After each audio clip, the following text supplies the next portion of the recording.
Hello friends, welcome to the shed. It's Monday, it's a brand new start here on the show.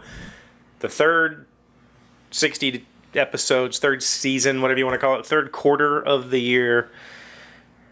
And I wanted to start off with something that you suggested. And that was from our friend NateDogg232, who's been a fan since the start. And he simply asked, starting from your I'm good at English today. Starting from your teenage years until now, who did you find yourself going to most for advice throughout the years? Was it good or bad? Any stories of you giving advice to others? Well, Nate, I think that starting with my teenage years is kind of a bad place because I don't think I took advice from anybody during my teenage years. And that was part of the problem. I would say in my young childhood days, I took advice from my mother mostly because my father was distant. We didn't have that kind of relationship. And so, I started rebelling very early age, like 10-ish. And I would say through most of my teenage years, I didn't take advice from anybody. Unless you count like 18, 19 when I was in the Marine Corps. If that's the case, I had a master sergeant who was absolutely amazing, and he showed me that I could be something that I never thought I could be. He showed me that just by applying myself to everyday tasks, I could make them something bigger than what they were and keep myself motivated to continue forward. So he was a huge figure in my life for 3 years or so that we were stationed together. After that, I've simply tried to take the advice of everybody around me. All of my friends, Jamie, of course, her family, simply anybody who would give me advice, because I realized at that point in time that abandoning the wisdom of others was a serious detriment to my well-being. And I went through a period where I would literally take everybody's advice, which is a problem in itself. Like, you can't please everybody, right? And so then I went back to being this strong-willed, butting heads with everybody person and didn't take advice from anybody for a long time. I decided I was going to make my own way. Up until now, which is, it's funny because I've been doing this show, and I'm never quite sure if I'm doing it right, even though I don't think there is a right here on YouTube. And so yesterday, I was finishing up the new intro and slides and all this fun stuff that I want to put into this show. And the person that I turned to for advice was Aleena, my oldest daughter. I'm here. She is here. She's been watching the episodes. And I turned to her because I think she has a very creative eye. She has a very strong opinion about the look and feel of... Why don't you go on this side? She has a very strong opinion on the look and feel of things. And, I asked her for her opinion. I'm good. You sure? Yeah. Okay. Because I feel like I'm not trying to be like the hip dad who goes to his kids for advice on what kids want to see. I trust her artistic view of the world. Right? Mm-hmm. Yeah. And I think, honestly, I ask my kids for advice quite often. Mm-hmm. I don't always listen. No. She fought against the black and white logo forever. She hated it.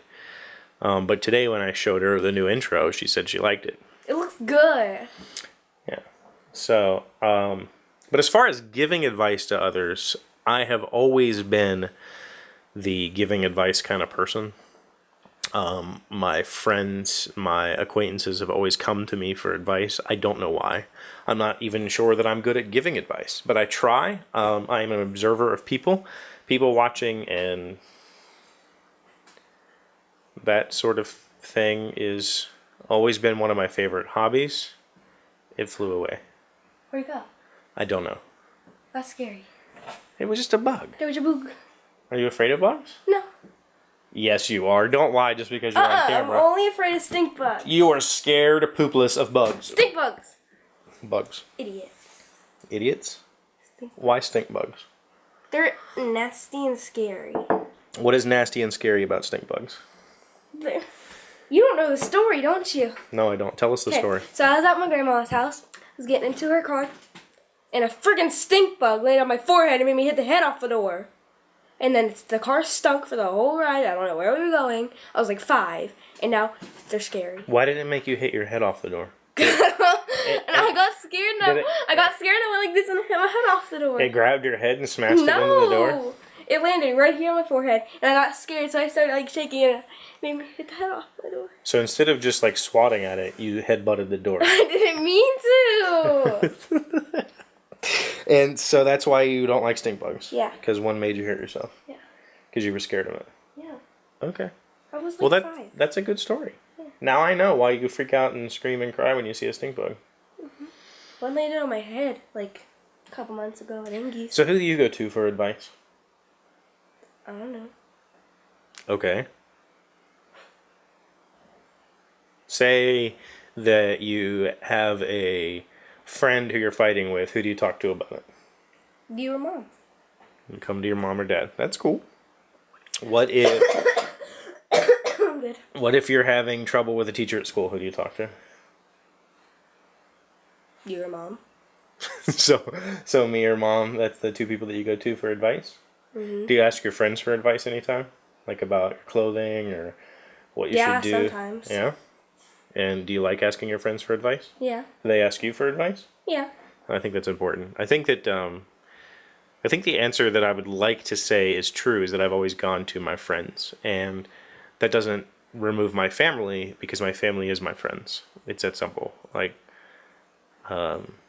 especially with my kids now, my daughters are my friends. We actually hang out together. I hang out more with my daughters than I do with anybody else, and play Minecraft and watch YouTube and do stuff like this together. So Picks on me. A lot. I don't have any specific stories about sharing advice. I wish I did, but I know that it's very important, and I spent a long time.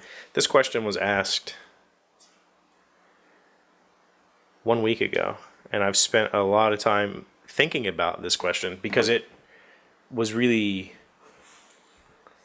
interesting to think about. I don't know how else to say it. It was fun to think back through history, the people that I have looked up to and taken advice from over the years. And they would all be people I've considered friends. So that's it. That's today's talk. Tomorrow I've got a little tool to show you and a discussion about working with a jointer. Or in the UK, I believe you call it a planer. It's a jointer. And some more projects throughout the week, but I just wanted to really touch on this because I've been kind of letting this one linger for a little while, and I just needed to say it before I forget about it. So thanks, Nate, for asking the question. If you guys have anything that you want to ask the show, please don't forget, there's a big comment section down below. You can also check me out at my... Check me out. Well, I mean, I guess you could do that. You could email me to chevy@thedailyshed.com. Any of your questions, concerns, stories, and photographs that you want to share on Friday episodes like we've done the past few weeks, go check those out. And you can also hit me up on Twitter or Instagram at ChevyDodd. So thank you guys for stopping by today. I hope that you continue to make this part of your daily routine. Don't forget to check out my Patreon page. I put up a new vlog post yesterday, so please stop by and check that out and leave me some comments on my vlog posts, and I'll see you tomorrow. Hey, Doc, wait! I want to ask you something. Do you want to do the random fact today? Sure. All right. Today's random fact comes from mobo.dolphins.org. It is true that they are. You gotta read the question. Oh. It's like You never told me It's like that. she's never watched an episode. No, I haven't. Okay. Do dolphins have hair on their body? Well, it is true that they are mammals, but dolphins only have hair when they are first born. The hair is found on the top of the rostrum, which is the dolphin's mouth, and falls out within 2 weeks. They have hair in their mouth? No. Yeah? Ew. Maybe. Which falls out within 2 weeks. Dolphins do not grow any other hair for the rest of their lives. They have a mouth stash. No, it says... Their mustache is inside their mouth. No, it's not in. It's on the top of their mouth. Oh. No, it says they... Wait. So they have a mustache. No, it says this hair is found on the top of the rostrum, which is the dolphin's mouth. So they have a mustache. So maybe it's like, oh yeah. That'd be gross. Ew. I'm Aleena, and today, let's discuss whatever we're talking about. Hello friends, welcome to the shed. It is Monday. And yes, I'm taking over the shed.